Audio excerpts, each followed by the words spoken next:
This is an audio essay meant to be consumed as a podcast. If you want to watch highly produced video essays, just go to my main channel, IDB. Thanks.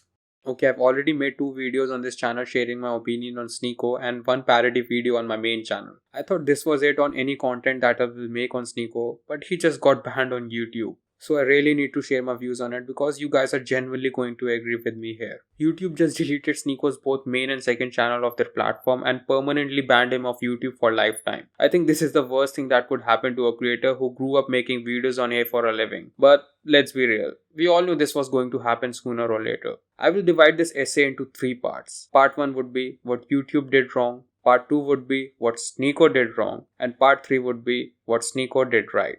Okay, so let's begin with Part 1. What YouTube did wrong. We all knew Sneako's second channel was soon going to be deleted off YouTube because of his controversial opinions. If I'm not wrong, he already got 2 strikes on there and it was a matter of time that he gets a third one too. But what YouTube did wrong was that they deleted off his main channel without any strikes and prior warnings. I don't think his content on there was very red pill like to begin with. YouTube definitely deleted off his channel because he started to associate with Andrew Tate. And we all know that the Tate brothers have been banned off all platforms for like a month now. This was very shitty thing that YouTube did in my opinion because there are many more fucked up videos and creators on this platform and they still choose to have a blind eye over them. This just proves that YouTube can terminate your account randomly if you associate with Andrew Tate in any way. I wouldn't say that they banned him because he was speaking some sort of truth or exposing the Matrix. They never banned him off for that reason and I will get into that in the part 2. What Sneako did wrong. Sneako's biggest mistake was to get into streaming this summer. Why, you ask me? Because his motto was quality over quantity and that mindset went down the drain as soon as he started streaming daily. Don't get me wrong, Sneako is really good at streaming and is very entertaining to watch, but his main source to channel his thoughts and energy into a creative way was his main channel. And I knew it would stop happening as soon as he would use streaming as an outlet to speak his thoughts. But okay, I was kind of happy for him because he was actually starting to make money off his stream since most of his main channel videos used to get demonetized anyway. But then he found Andrew Tate.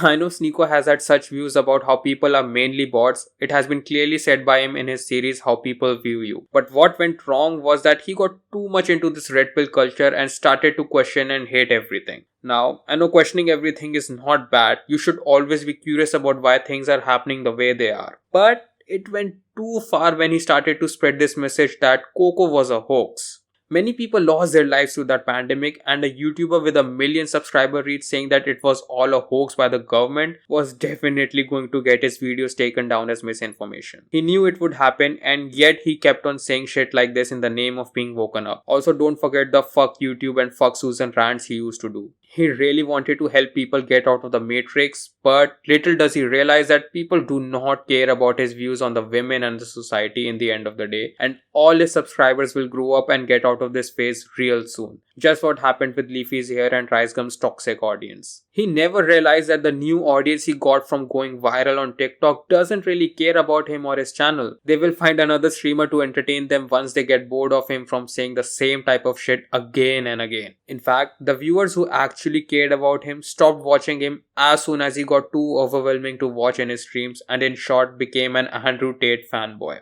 He got so much into this red pill shit that he even befriended people who doesn't care about him. Like, do you really think Fresh and Fit cares about him? Do you really think Hamza, who made amends with Sneako, cared about him? He went from making a Don't End Up Like Sneako video to live streaming with him because he saw the monetary benefit in it. Do you really think Andrew Tate, who invited Sneako to his war room, actually cares about Sneako? Think to yourself, why would a 36-year-old millionaire with a Bugatti would want to hang out with a 24-year-old YouTuber?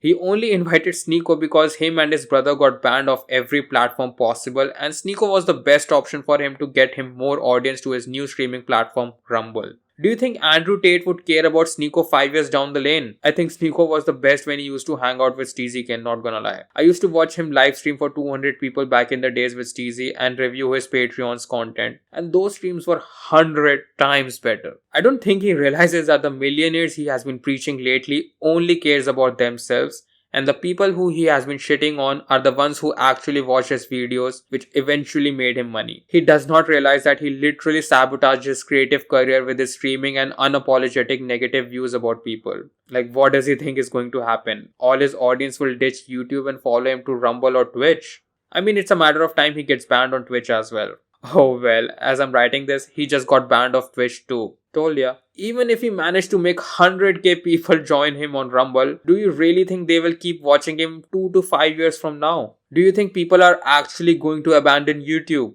YouTube is a search engine first and an entertainment platform second. I don't think he understands the magnitude of being banned off a platform forever. Like, YouTube was his livelihood. He can never come back to this platform ever again as a creator, even 10 to 15 years down the lane. I know this red pill phase will get over and he will eventually get more mature as he ages, but he can never be a YouTuber ever again. Forget about being a YouTuber. His digital footprint is so bad now that he cannot even land any modeling or stand-up comedy gigs. And as far as I remember, he was really passionate about stand-up comedy. People will get bored and move on from Andrew Tate within a year. That's how fast people's relevancy come and go on digital platforms. But he doesn't realize that the work he put on his main channel videos has been gone forever, and no one new can ever discover his actual good thought-provoking content. Even I discovered his content through how people view your video after like 5 to 6 years it was uploaded on YouTube. And let me clarify, he never got banned on YouTube for exposing the Matrix. There are many channels on YouTube who make conspiracy and exposing videos. Take the channel Moon for example. He literally exposes every big corporation in his video essays, but he is still there on YouTube without any strikes. It's because he is making videos backed up by proper facts and evidence. He doesn't go on live stream saying that the pandemic was a hoax altogether. Growing up on a platform and creating content over a decade to build a strong and loyal audience is really hard, and Sneako sabotaged all that for what? The top G lifestyle that Andrew Tate fed him. He was supposed to be one of the best creators on YouTube, and now he threw it all down the drain for waking up the people who doesn't care about being woken up. People only wanted to be entertained, and I think he should have kept on doing that. He thought that being so-called Messiah will give him the legacy, but what it did was the opposite. It took everything away from him, and now he is hanging out with Andrew Tate and his entourage who will abandon his ass just when he starts becoming irrelevant. But I don't want to end this essay on a bad note for Sneako, since this is going to be my last video on him. So this brings me to the last part. What Sneako did right.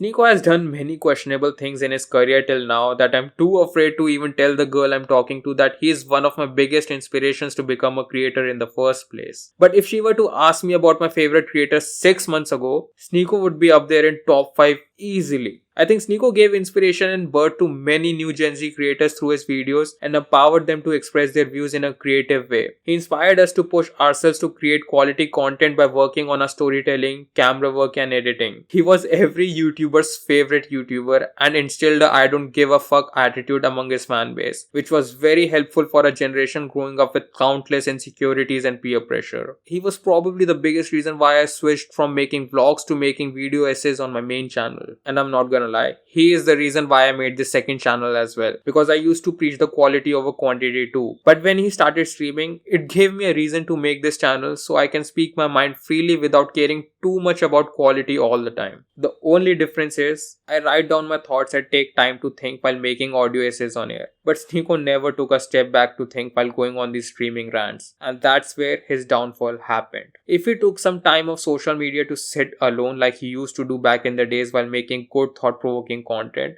he would probably still have his YouTube channel. He put all his energy and ego into the wrong direction, and I'm genuinely sad that I cannot go back to his old video essays anymore while randomly scrolling on YouTube. And it's kinda ironic that he stopped working for Mr. Beast because he didn't want to end up in his shadow, only for him to end his career under Andrew Tate's shadow. And I don't know about you all, but I'm currently thinking about the guy whose comment Sneako made his phone wallpaper back in June. If you don't remember, then let me remind you what the comment said. It said, "This guy is tad too confident. I can't wait to see him fail." Well, I guess this is what we call the butterfly effect.